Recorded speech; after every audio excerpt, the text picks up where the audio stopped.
This big guy is our smart 3-layer oil cooling tank, and the overall use of material is stainless steel structures and make the structure more rigid.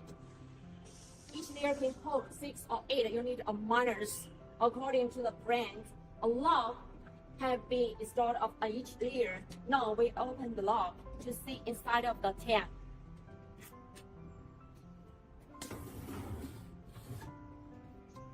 The bottom has a lot of holes. This for circulating the oil from the bottom to top. A sliding rail design, easy for closing and opening the tank. For consumption plate, we have 42 kilowatts max. We have dropped heat exchanger compatible of cooling 16 kilowatts heat. The remaining power space is very large. Before running the first system, there are several roles I need the customer for me to do. First, put the tank into proper position. Second is fix the false cause. Third is connect the water. Left side is for inlet water and the right side is for outlet water. And our pipe itself is DN50 joint. The customer need to prepare DN50 internal joint. The fourth step is connecting the electricity.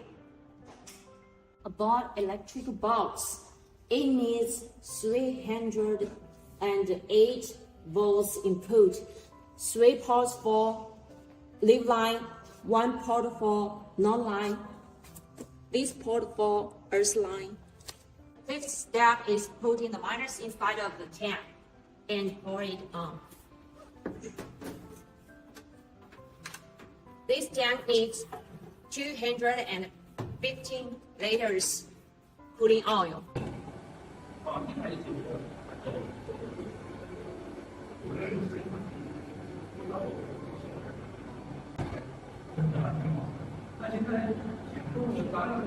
This is the background connection system of control panel.